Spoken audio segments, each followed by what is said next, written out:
Ang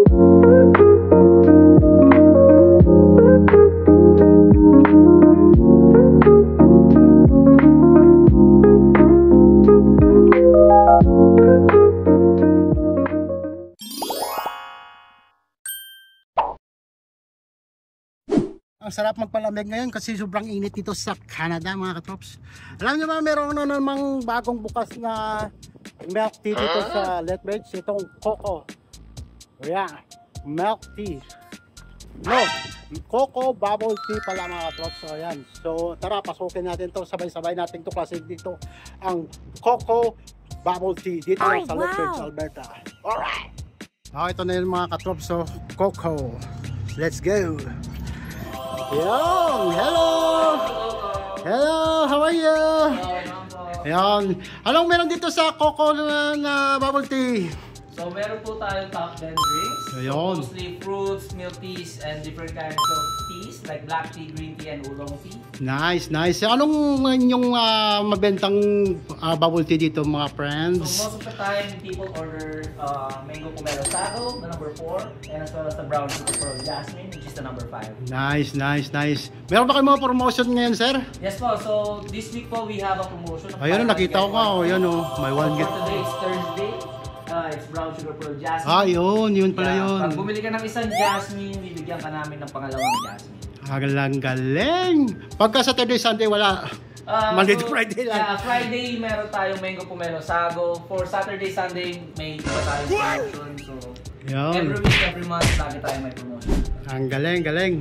Yun mga katrops ha. Huwag niyong kalimutan tong Coco. Dito lang to sa may... Saan ba to, sir?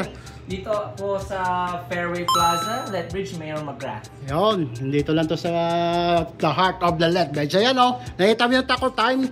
Pagdating nyo doon, pumunta tayo ng Coco. Dito lang yun, yan. Alright! So yun mga katrops, ito yung may-ari ng Coco, si Sir AJ. Yan, welcome to Lethbridge. Alam ko, taga-Toronto kayo at ano yung masasabi nyo sa Lethbridge? Nagagandaan ba kayo? Yes po, napakatahimik at napaka-peaceful ng Lethbridge. Not like Toronto na medyo hectic and hustle and bustle. Yes. At So, dami tao dun Yes, sobrang dami. Dito mas more on chill yung mga tao and more relaxed, which is okay. Alright. So sir, paano nagsimula yung Coco na business mo? Actually, nagsimula yung Coco back 2019 when we were in the Philippines. Yeah. Actually, yung misis ko, favorite niya Ayan talaga. pala si Mrs. Yeah. Ano pa kaya ni Mrs.?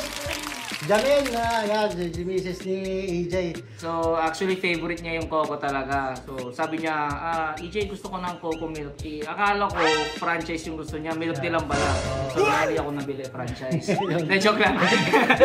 So, ayun nga, naisip lang namin na why not bring the Coco here in Lethbridge kasi para may mga other choice din yun. Yes. Yun, galing. So sir, hindi ko na patatagalin. Thank you and good luck sa business mo. Kailan ba nagbukas to, sir? Nag-open to 2 months ago, June 22, Very 2025. successful na entrepreneur to si Sir Thank you so AJ. much. Yan. So mga katrops ha, huwag niyo kalimutan tong Coco Bubble Tea dito lang sa Lethbridge. Alright, sir, meron ba kayong mga Facebook page?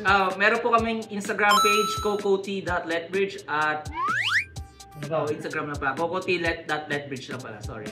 Saan makukontak yung Coco? Makokontak nyo kami, masisearch nyo kami sa Google, just search Coco Bubble Tea Lethbridge and nandun lahat ng details, email, website, and everything else. Alright, so thank you! Thank you so much, Yan. appreciate it.